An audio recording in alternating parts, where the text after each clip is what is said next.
Hey, everybody, welcome to another episode of Just Two Dads with my partner and co-host, Mr. Sean Francis. I am Brian Altunian. And today's episode is already starting. We're already starting. It's going to be amazing. We're at the beginning of the year. It's always a good time to reinvent yourself and figure out what your next step in life.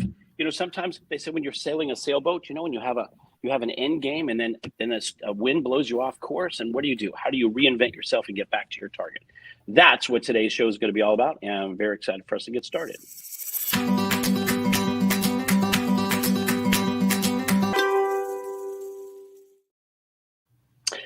Awesome. Welcome back, everybody. I am Brian Altunian along with Sean Francis and our special guest today, Dr. Sohee. We're going to have a great conversation today. Before we jump into our conversation, a couple of things. Just want to thank everybody who catches us live on Facebook. We're doing these live for a period of time. We're probably going to go to a point where we're going to start recording these and releasing them so we can do more. We have a lineup of so many folks that want to be on the show. So we're really excited about that. But if you're catching us live on Facebook, please comment, let us know as we're going along. If it's something that strikes your fancy, let us know about it.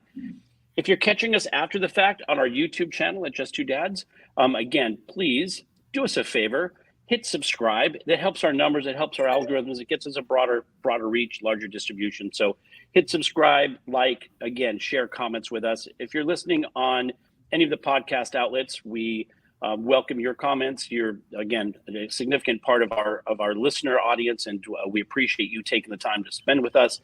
And finally, down in the U.S. Virgin Islands on WSTX AM radio, we're excited to share this hour with you, and hopefully you'll find a lot of value in it. I think I'm just telling you now, just before we launch the show, we're already starting to have some fun, and I think it's going to be a great conversation. So without further ado, we're going to get to our guest and to introduce her and to kick us off. I'm going to send it over to Mr. Sean Francis. Good morning, Sean. Oh, yeah, that's me. Right. Yeah, that's you. There we go. Here it is. No, seriously, I think that, the way that we go through life, the way that we give energy is measured so greatly by the energy that other people give us. And what I'm getting here today amongst the three of us is something that I think the world could benefit from. I'm doing great. I'm thankful and blessed. Grateful to have the platform and to be here today. And our guest today is someone. So I've got her accomplishments written in front of me because I can't remember. There are many.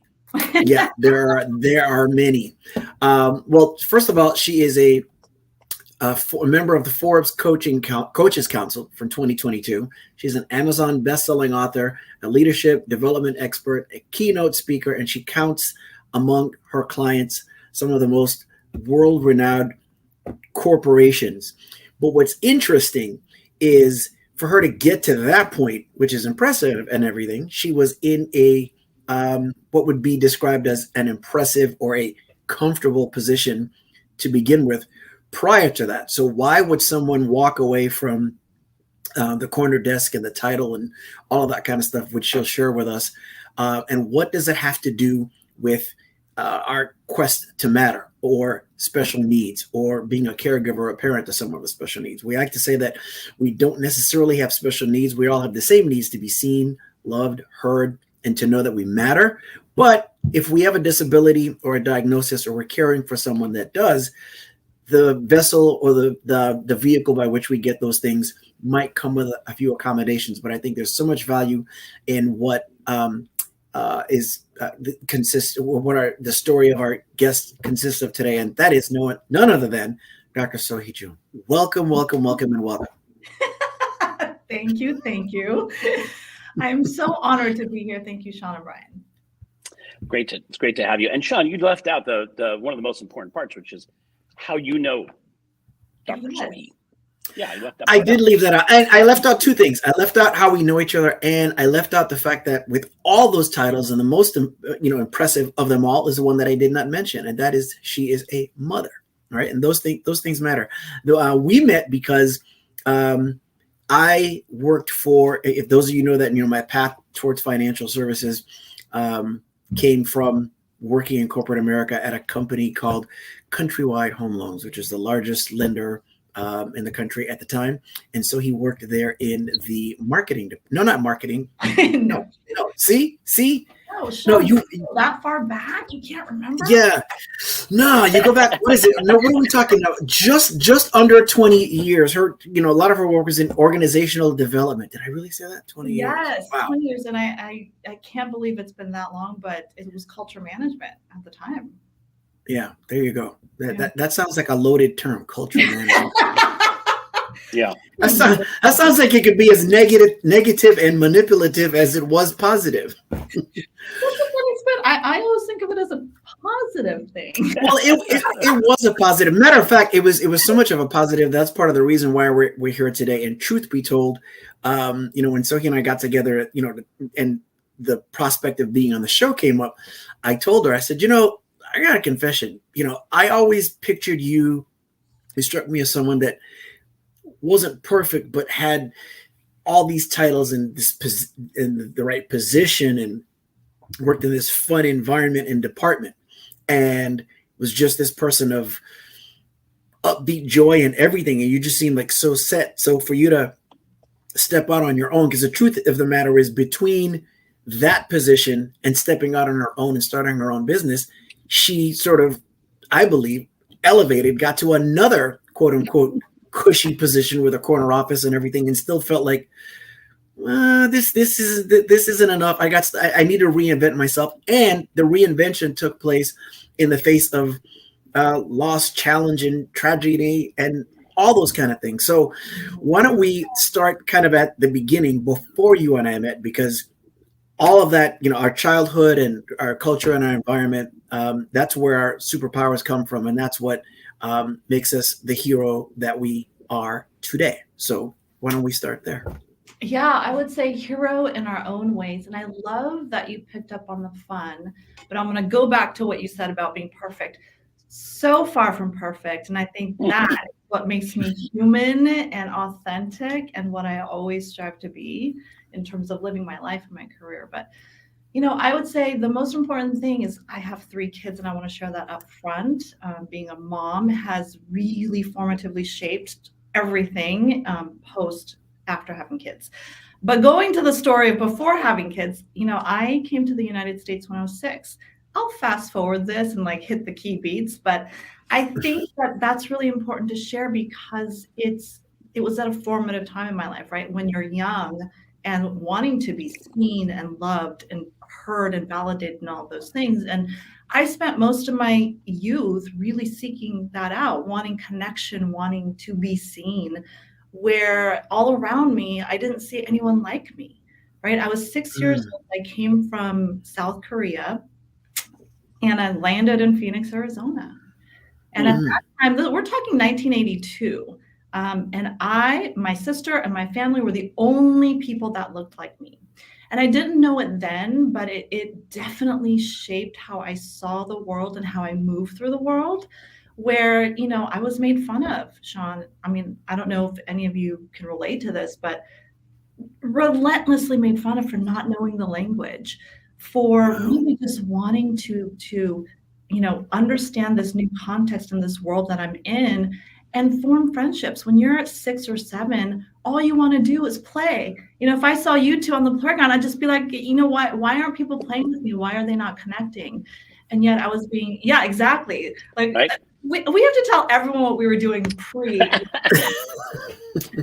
That being said, it really shaped my deep desire and the resiliency that carried me throughout my life.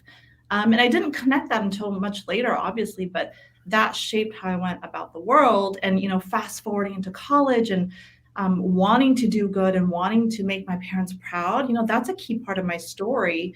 And it was so tightly wound up to just how I strive for being perfect in the context that my parents wanted for me, right? Do the achievements, go to college, get the biggest, highest degree. And even then, I knew I wanted a different path.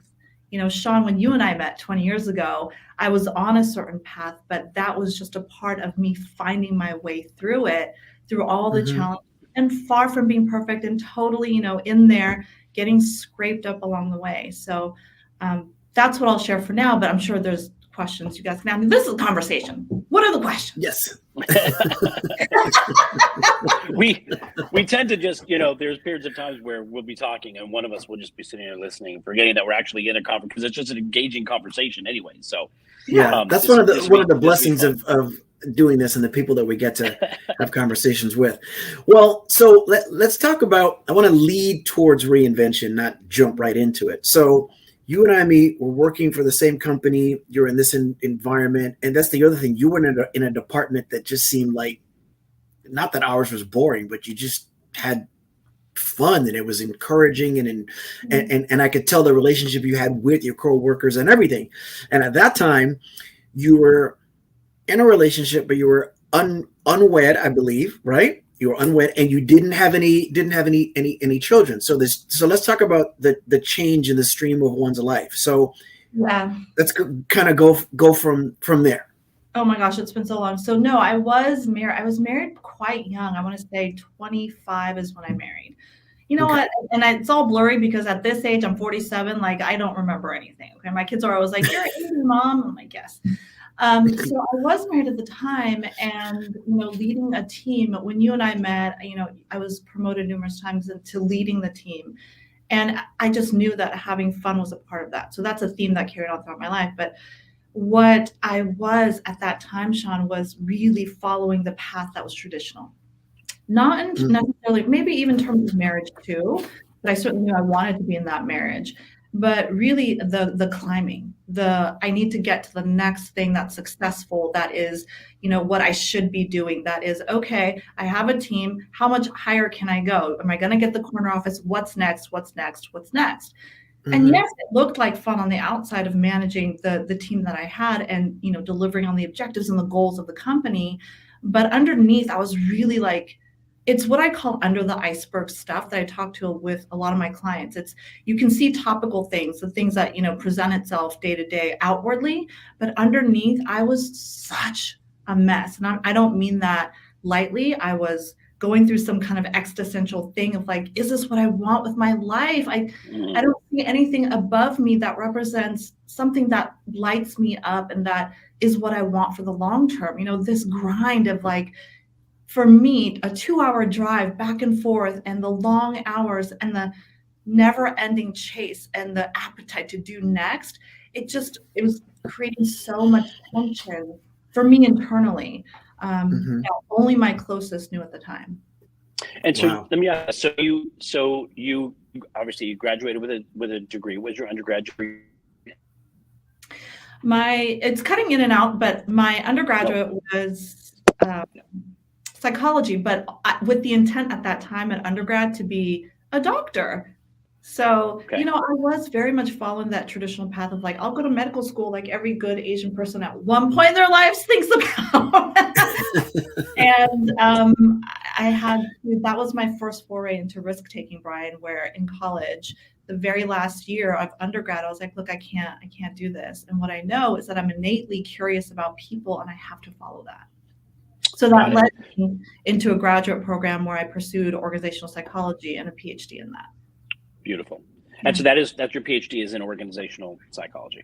That's right. Yeah. When I also was a psych undergrad, and my MBA started with organizational psychology. I mean, that's the first class we took in our MBA program. So I understand that, and I get that. And so, which is interesting, which I think we mentioned before we got on, we went live, is that you were what they called culture management at the firm. So it's very much like organizational psychology. There's a component of that is how do individuals operate within an organizational setting? How does the organization respond to that? So that's interesting because it's a different perspective than somebody in sales or somebody in marketing or somebody in the admin level, right? It's a different perspective. It's like looking into a company from a different window, if you will, right? And did that have an impact on your direction?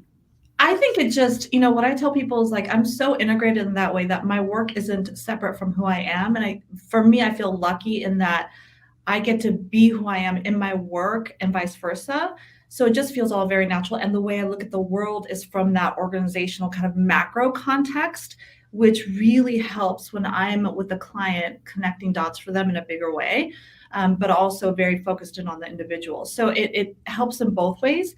But absolutely, I'm again innately fascinated because at the end of the day, how much time, and we've heard this, how much time do we spend at work? All like so much time is at work. Quite a bit. So why not help it be the most, effective and engaging place to be?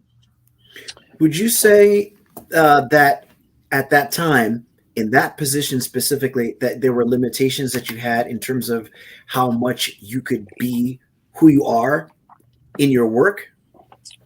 Yes, I can't say that loud enough. Did I say that like emphatically enough? Yes.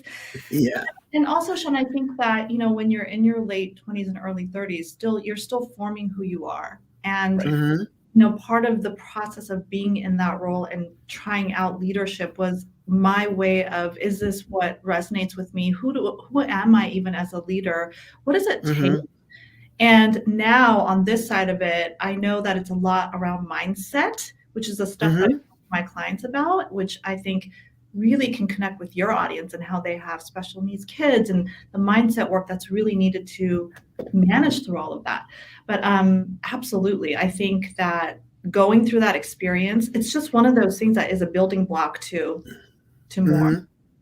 Definitely. So let's look at your path then. So you're at Countrywide. You've got this, this nice title. You've got a team. You've got the things, and you begin to feel like I don't know if this is it. What steps did you start to take to make that change? Is that when you then went to? Did you go as a result of that straight from there to the position at Warner Brothers, which to me was then even nicer and more quote unquote comfortable? Let her tell us the time. I didn't even mention Warner Brothers before. So where did you go from Countrywide? Oh my gosh, I went so many places. You just okay. So I did jump. See, okay, all right, good. Because that was the honest question, because I wasn't sure whether or not that was parallel or we hopscotch, but that we did. Here's the other thing. It's like underneath the iceberg stuff, people think like you that it's like one to the next, but what it was is like an unraveling. So, for me, what was the thing? I had a big freak out. I had a freak out moment of like, how do I not want this? What is supposed to be very satisfying in the context that we're living in? The status of success, the promotion, which at the time when I was freaking out and wanting more or different, and knowing that I was being offered a bigger role here, we want you more for you. And I really had to question, is that what I want for me?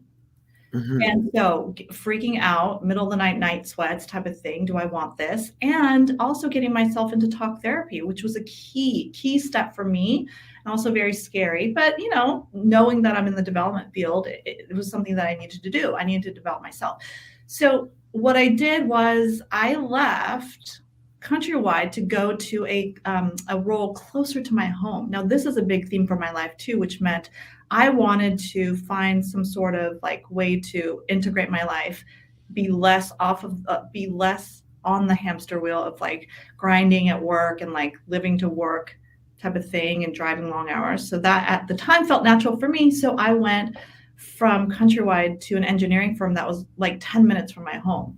And from there, I took a sabbatical because, to your point, Sean, what happened there was super formative and like shaped the next chapter of my life, which when I went to the next position, I was going into work one day. It was like, I remember this so vividly. It was a rainy day in April, and I got a call from my sister, and she said to me, Dad's been in an accident. And I was like, it's like you're frozen in time and you're like, well, what accident? And so it turned out that he was, T-boned in a street racing. He was a victim of a street racing incident where they lived, and he ended up passing shortly after that.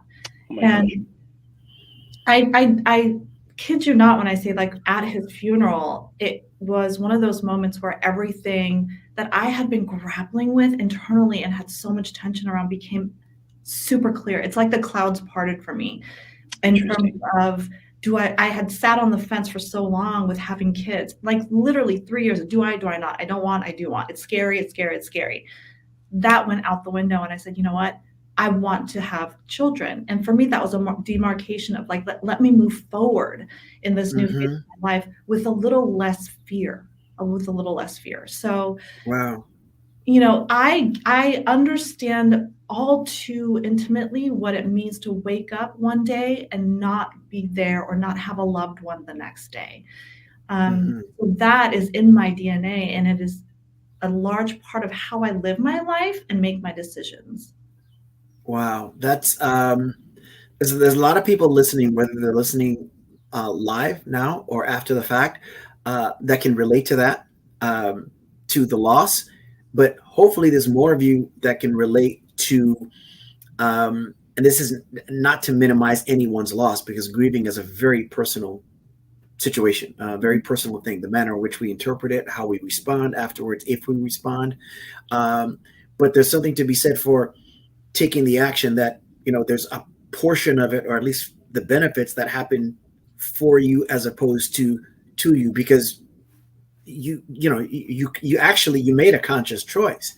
And, even though the way you tell it, it's like it chose you, but the bottom line is those things, carry tremendous weight. And we have a running theme where so much of what we talk about is making sure that we never take for granted that the fact that we're never going to be as young as we were when my sentence just began. We can't get that back unless you know to do with some jacked up hair in a DeLorean that got the hookup. you can't get it back, right? So those things are very, very, very, very important. So thank you for that. Yeah, you're welcome. And I'm very open and transparent about my life and my story. So it is. But awesome. So let me ask you. So one of the decisions that became very clear was I'm going to have children. I've been waiting, going back and forth. What other decisions? And again, we talked about this theme of reinventing yourself. And so, was it at this point that you decided to reinvent everything about your life, or was it just mother? Not that just motherhood's small, but I mean, how did that? Tell us about that mindset there. Yeah, I think for me, so as I said, it created clarity in the most pressing thing. So the kids thing, I was like, okay, I'm going to do this. It's as frightening as it still was. I'm not saying the fear left. I'm just saying the decision to go forward was easier. And I think that's a lot to do with reinvention, is that you may still feel fear, which I did, but I do it anyway. It gets it to be easier and easier the next time. And the other thing was around working and honoring really, truly what I wanted to do at that time. Yeah. And that meant, you know what? I absolutely need to take a break from the corporate grind. I was literally, I think, Sean, you may recall the hours that we all worked. I mean, I was on a lot, 50, 60, maybe more hours, just depending on the need. And I was tired. I was tired. And at that time when my dad passed, I was still working for the firm close to my home. And I still went in a week after, and I suffered so many physical ailments because I was just trying to grind. I was still trying to stuff down the grief, which I think a lot of people listening to this show may understand what it feels like to just try to ignore the grief that keeps coming up. And for me, being so in tune to my body, I felt it in my stomach. I went to all the doctors. What's wrong with me? This is an interesting story where I was just chasing it. I was like, I don't understand what is hurting. And here I am, having had just, 2 weeks ago, my dad passed. I go to my gastroenterologist, who I really trusted. And he was going through the list of things. Are you going through this, what's going on in your life? And, all the tests showed nothing, right? Thankfully. And I go, well, my dad just died. And he goes, well, there you have it. There it is. Go, wow. And it's as blatant as that is in my life. I needed another person to be like, look, your body is screaming for you to slow down and process this. Yeah. And so that, to your question, Brian, really helped me go, okay, I need to take a break for all the fast and furious I was trying to do to just get away from the grief. So, yeah. Reprioritize. If you don't mind sharing with us, what was it about becoming a mother that you feared? Oh my gosh, I don't mind sharing. Sean, it was like the first thing that comes to most people's minds: how am I going to afford this? We live in California. It is no joke when you add a person or a human or even a dog or a cat or a reptile. Yeah. So, which I have all of those things. But it became like a everything, checklist. How am I going to afford it? Down to the real core of, am I going to be the parent that I want to be to my kids? Yeah. And even that to like, am I, I was in my mid to mid 30s at this point, early to mid 30s of, is the kid going to be healthy? All of the things that, of course, your audience can relate. Yeah. And I had an idea, but I don't want to take for granted what the fears might be. And, there's any chance that there's something that, is a thought that most people don't think of because one never knows. So you took the sabbatical. How long was it? And then what was the next step? Yeah. So I was lucky enough to be pregnant. And so that was I'm taking a sabbatical. I had my first child of 3. And this is where I started to take more risks. I'm like, okay, what is it? I'm staying home now with the sabbatical. How long do I want to do this? Does it feel right?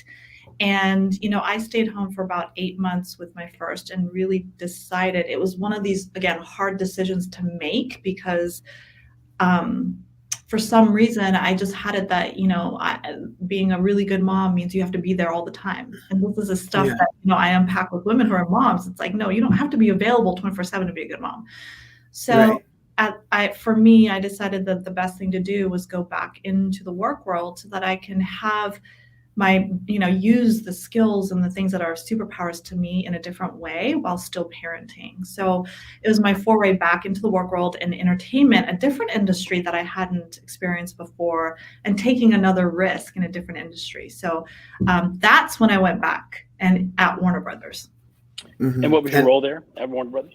The first time around, I was doing like soup to nuts organization development. So talent assessments, team intervention, facilitation, culture, strategy, all of that.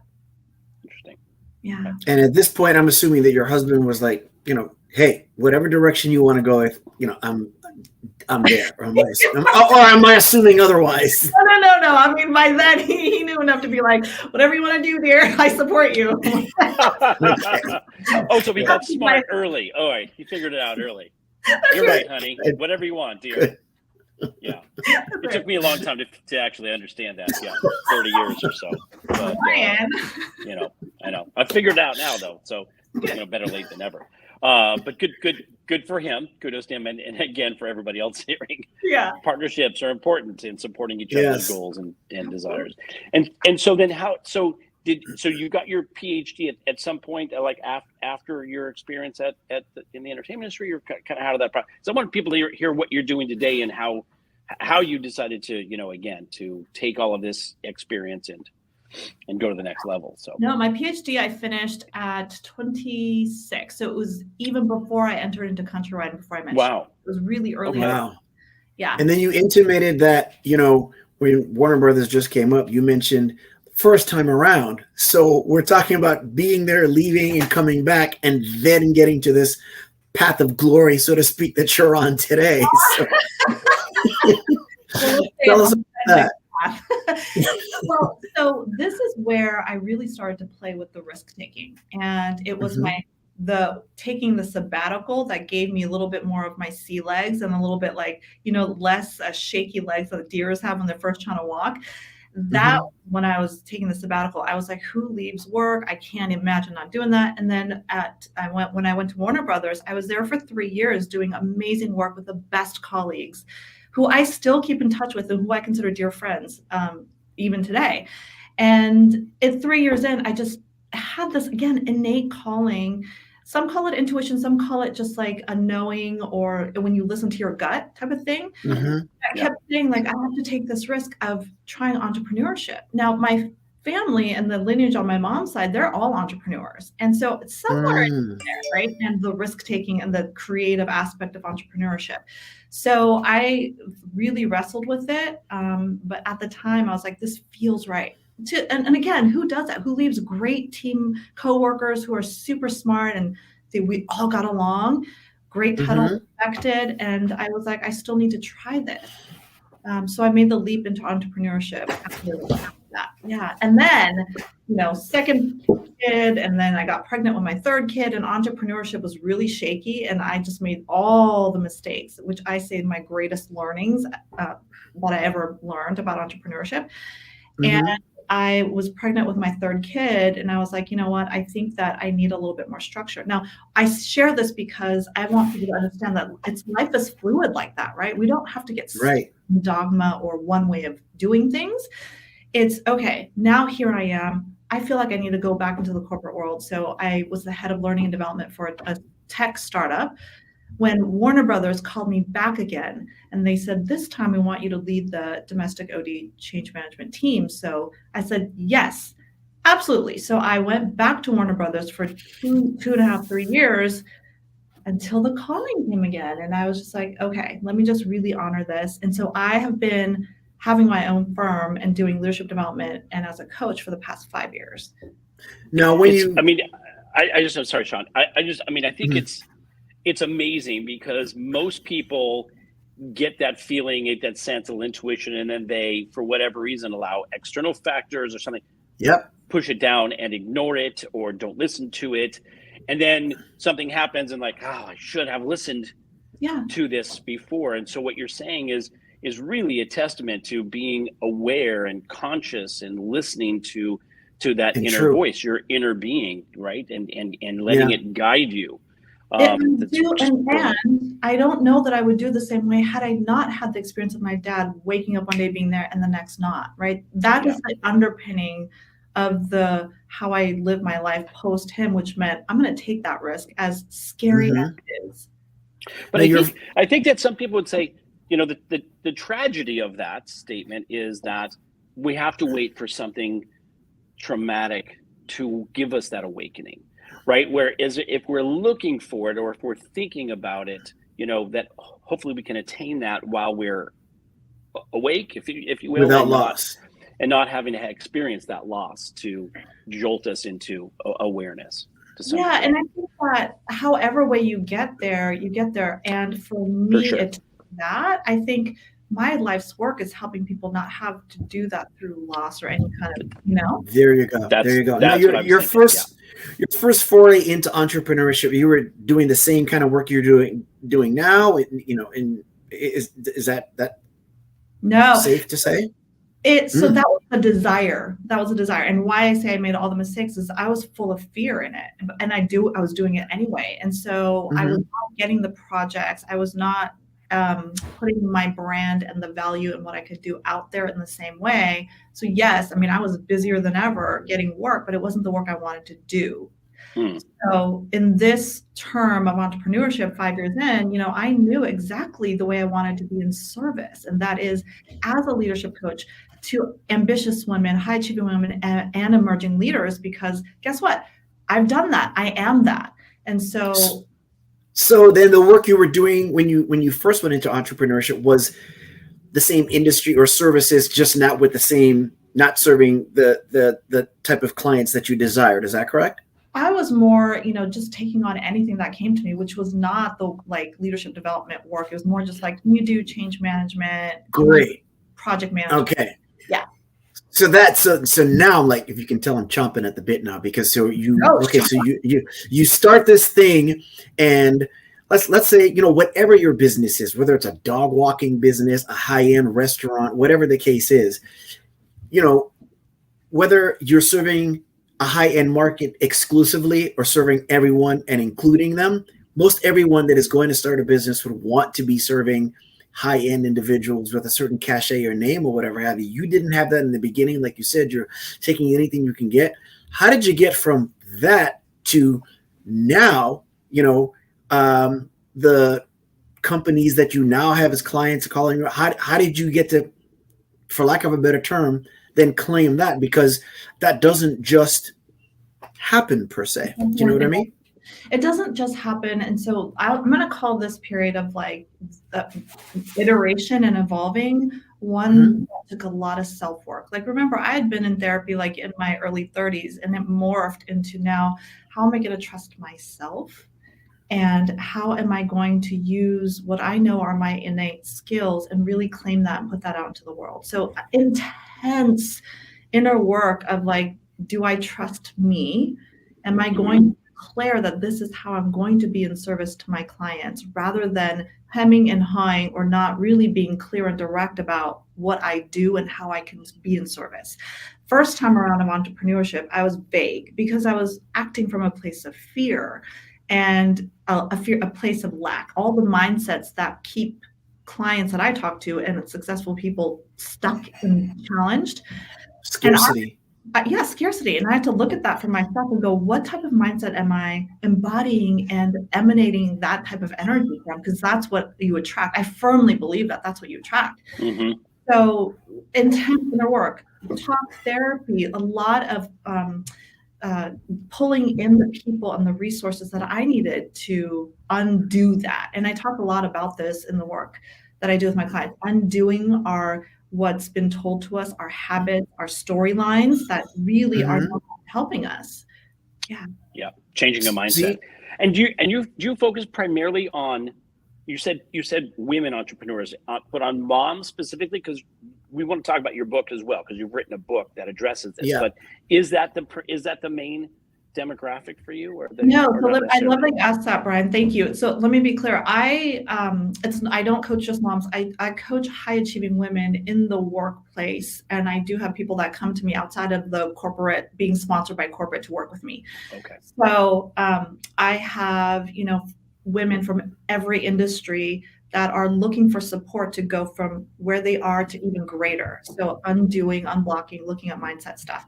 And I've done a lot with the entertainment industry because I'm based in LA, and the creatives within entertainment, specifically like directors, producers, production companies, because of my expertise in that world. So yeah, and emerging leaders could be anybody, could be male, female, those that want to get to higher levels of leadership if that's how they define success. Wow. That's impressive, because you're talking about you've done this for yourself and been on this path in terms of your business being what it is right now for a 5-year period. But within that 5-year period, you wrote a book. Most people, a book is something that they'd like to do. And for some people, and I'm talking in some cases, very successful people, the demands of their time, lack of discipline, whatever the reason is, it just doesn't take place. How did the book develop? Because you obviously got to the point where, like, I'd like to write one and I'm sure I'm going to do it. And you just did that. Tell us how that came about. Oh gosh, this is another great story of great challenge. So thank you for teeing that up, Sean. So this book came about. It was the birth of it came through a conversation, multiple conversations that I had with a person that I hired onto my team when I was at Warner Brothers, part 2. And we always sidetracked onto different conversations. So we would do our one-on-ones. How you doing? What are the challenges? What's the project? We got onto side conversations in which, we talked about our side passions. And for me, it's being a mom, and how do I keep my ambition and do what I want to do at home and be integrated? And she was like, that's what you need to talk about. And I was like, oh, ding, ding, ding, ding. So I give her full credit for birthing that idea that was like lying underneath and inside me. And so when I left my job to start my own firm, I once my mom was diagnosed, and can you all hear me? I just want to make sure that one. Yeah, we can hear. Sean, you've got we can hear in the background. If you want to mute us up there for a second. Yeah, okay. So I want to say this was like a year into, this part of entrepreneurship where I am now. I had the idea, and like a lot of people, I kind of sat with it. And when I discovered my mom had cancer, and it was stage 4 pancreatic cancer, which is, cancer of any kind is just, not a good situation for many. And for my mom, it was stage 4. And so I used the book as just a way to dive into something else other than being my mom's primary caregiver at the time. I had the honor of living with my mom for 8 years. She helped raise my kids for the birth to, where like early, like 8, 9 years old.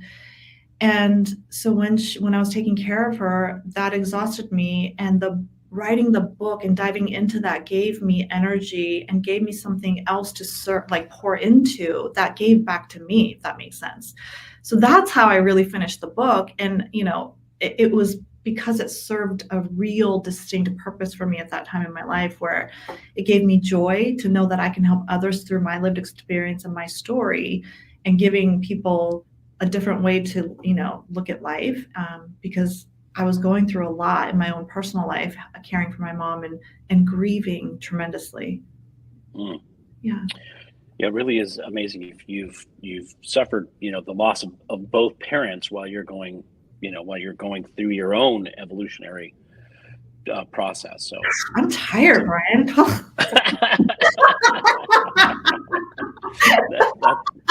That's funny. We put the title of the book up on the screen. It's called Mommy Tracked: How to Take Authentic Risks and How to Find Success on Your Terms, which is awesome. And in the chat, for those who are listening, if you come back and revisit, it's in the chat, the link to the the Amazon site to get access to that book. I mean, I'm full disclosure, I have not read it. I love the title, and just hearing you, I know, and hearing your conversation about it, it's something I think would be extremely valuable. And I think, especially for, women entrepreneurs, my whole history in consulting with companies, primarily women-owned businesses, and women entrepreneurs, I'm a huge fan. And there's a distinct difference between how women view business and how men view business, and I actually want to read this book because I think it would be extremely valuable. So I'm in. Yay! And I feel like there's a partnership here. Like, you have you work with clients and with women. Hello, I see it together. I know, psych majors. Well, if only I lived in LA. Oh wait, I do. What do you know? That's right. If only I worked for Warner Brothers at one time. Oh wait, I did. Oh, okay, we should probably put this together. So in terms of practical application, as the time always goes by so fast.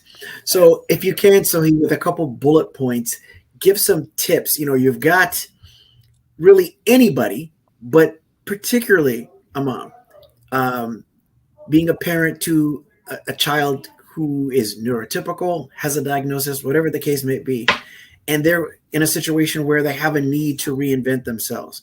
Maybe they're taken out of the workforce because they have to care for their child. They're limited on how much they can work. There's various reasons why someone has to do that. Give us a couple of bullet points as to the steps that one would take based on your experience. Yeah, I love that. And this is a framework that I developed, and it's very succinct. There's only 5 steps, and it works for any situation where you're being challenged. Okay. And I'm going to use that broadly. So it's called the Working With and Through Fear framework. And why I think this is so powerful is that it addresses what most people don't do. And by that, you'll see what I mean by that. So the first step in this framework is really just to be in your body. So you might have heard in my story here that I'm very aware of like what was going on in my body, or at times it was screaming at me. I think it's important because I have a belief that our bodies are super wise and they're talking to us all the time. So oftentimes we will feel things in our body that, our mind hasn't even registered yet. So it's noticing that. So by that, I mean, be in your body by doing something as simple as breathing deeply. And you will have all of these start noticing, oh, am I having butterflies? Am I not breathing? Am I holding something? So that's step 1, notice your body. And then 2, to verbalize the feelings that the fear elicits. So when you're in your body, you'll feel the fear. And so what are the words that come up around those feelings? That's the second thing. The third thing is really important. It's journaling about it. It's processing it, whether it's talk therapy or any other method that works. So for me, I like to take a walk and process my thoughts and feelings. You have to process it. And the reason why this is important is that if we don't allow it to metabolize, it gets stuck in our body. Yeah. Mm-hmm. Oh, and comes out in the form of sickness, probably. Yeah, right. Exactly. Some form. Yeah. For sure. Yeah. Headaches, or I don't know why I get headaches, or, what other, hopefully milder ailments. But yes, it comes out in different ways. So processing it helps the body metabolize, and for you to just really understand, okay, then moving to step 4, what are the possibilities? What are the possibilities? And you identify them. and the positives of working through the fear. So not only then, once you've metabolized it, are you able to say, okay, let me reframe and list the possibilities of what the next steps are that feel like the best next steps. Remember, notice I'm not saying the right step. There is no right or wrong. We're just always making the best next step possible. And then what are the positives of working through that fear? And then the last thing is what I just shared, which is listing those steps. Once you've identified it, then the last step is listing it. And of course, then you act on that. But of this framework, most important thing is to really just be in the body and verbalize those feelings, because a lot of us move so quickly, right? Move so quickly. I don't feel anything. It's fine. It's okay. How are you? Oh, I'm okay. Well, are we really? And how can we compare what's going on? There's several things I appreciate about what you said. One, I'm sure there's other people out there, and I have met people who have good relationships, with their body. The only other person that comes to mind in any way, shape, or form is my wife. Outside of that, I think you're the first person I've met that kind of, not a hypochondriac, just like, I wonder what that means. And, so I have a deep appreciation for that. Two, the other thing is anyone that is in a position of leadership, influencer, or influencer almost carries a title that doesn't come with any credentials. So I use that word sparingly. But anyone who's in a position to, a so-called expert, or one that speaks of here's what you do and, giving advice, very rarely do you have someone take the approach that I just love. And as we develop ourselves into that with this show as well, rarely do I see anyone that says, hey, I'm not perfect. I don't have all the answers. Here's what I'm going to tell you that worked for me. Based on that, I'm going to share it with you. That's as objective as it gets. And the message in that is that everyone has a story to tell, and there's people out there that want to hear it. And then the last thing is, I just have, a deep appreciation for being able to pull that all together. And what it all comes down to is what we talk about so often, which is all these things speak to another form of just raising one's consciousness. Critical thinking about what you think about. We've talked about the example that we have where, everyone's pulled up to the curb in front of their house, the driveway, or the parking space in their apartment building or condo. And though you didn't run any lights or go through any stop signs, there's a portion of you that wonders how you got there because you're on such autopilot from work to home or whatever the case might be. And most of us live our lives that way. And there's so much at our disposal and at our fingertips just waiting if we stop to think and ask those questions, especially because questions are so much more powerful than statements. Yes, to all of the things that you just said. All of those. All of those. Yeah, it's great to be on the same page. I think that I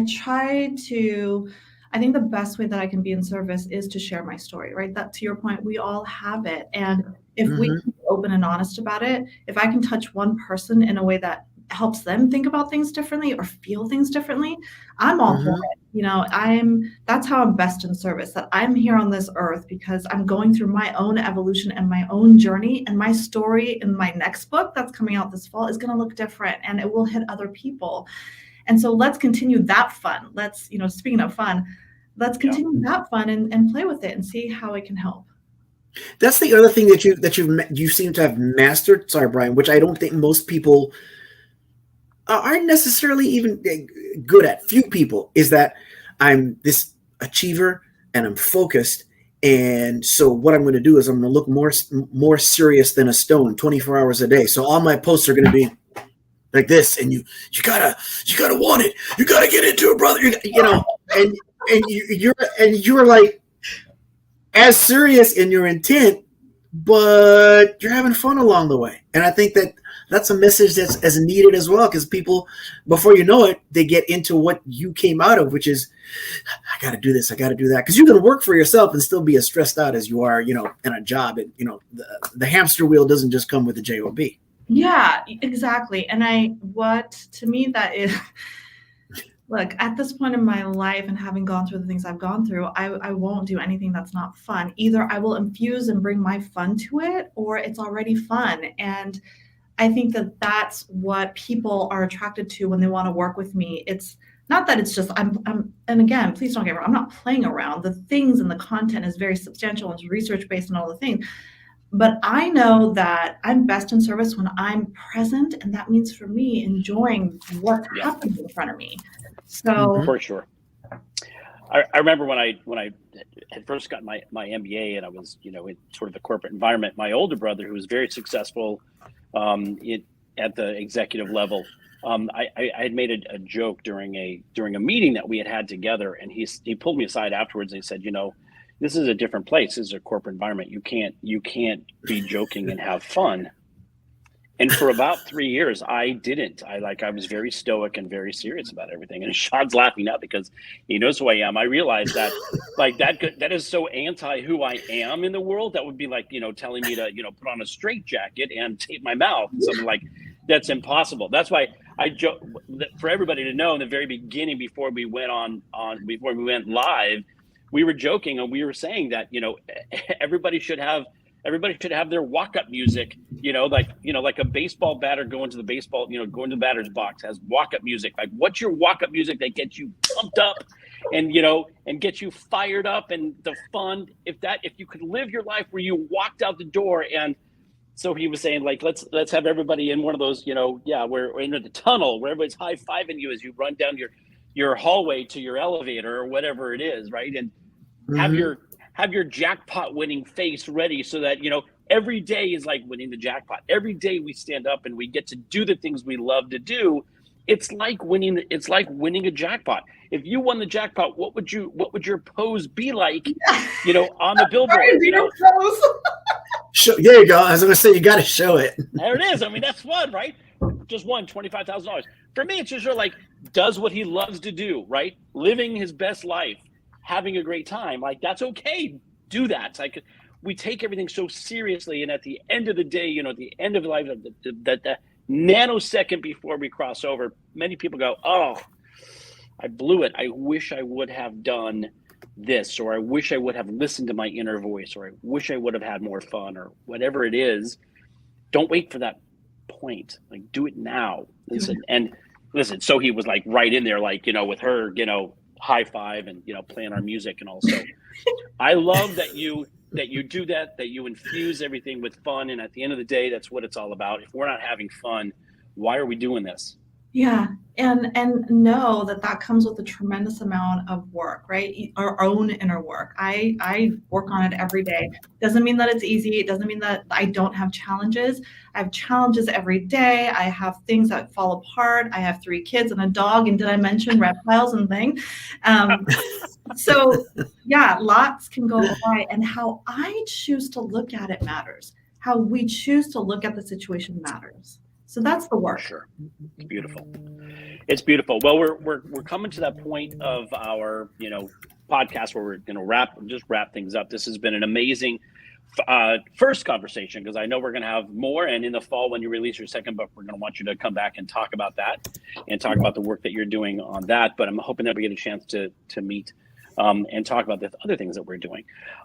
So as I like to say, as we wrap the show up again, thank you to everybody who caught us live on Facebook and after the fact on our YouTube channel. Those listening to podcasts, again, please subscribe. Again, it helps elevate what we're doing and the communication and the distribution of our content. So please, be sure to subscribe to our YouTube channel and like this and share this with your friends. And again, for our family down in U.S. Virgin Islands on WSTX AM radio, we love you. Thank you so much. I want to thank Sean Hall in Hawaii.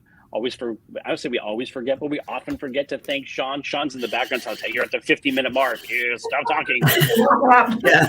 Brian, he does all the graphics also. So yeah, he's brilliant. He's brilliant. So I apologize that I slurped my coffee in somebody's ear. But as I say at the end of every show, and this is today again, this is more than anything, empathy and love is so important. Look at somebody's situation. Don't be judgmental. Have some empathy. You never know what the other person is going through. As Sohee said, you never know, they just lost a parent, or they lost a loved one, or they're struggling with their own internal issues, or they have a child that's having a meltdown. You have no idea what they're going through. So have more empathy these days than being judgmental. And if you can look through the world, look at the world through the lenses of love, it just makes the world a better place. That's what we're all asking for, right? Just a little bit more love. Bob Marley's like, by the way, Bob Marley's dying to come back and, come back and spread his message of one love. That's what I heard. But it's important now more than ever. So thank you, everybody, for watching. I'm going to throw it over to Sean. Sohee, this was so fantastic. Dr. June, I should say. Thank you so much for your time today. It was really fascinating. Loved spending the time with you. And I'll throw it over to Sean to close us out. As we close out, this is the portion of the show where, we ask the following question with context, which is, our ability to change the world in some way, greater or small, is tied to our willingness or our ability to change ourselves. So with that said, Sohee, if you could give us one example, just one, of a thought or belief that you held dearly or once believed strongly, but now no longer believe to be true. That my story is not worth sharing. And I know that is not true. And I was not prepared for you to say that. Okay? Really? No, I wasn't, because here's what's really weird. I was not prepared for you to say that, but at the same time, I'm not surprised. I'm not surprised because of your transparency and the fact that, the reason why I wasn't prepared for you to say that is the very same reason why I'm not, put it this way.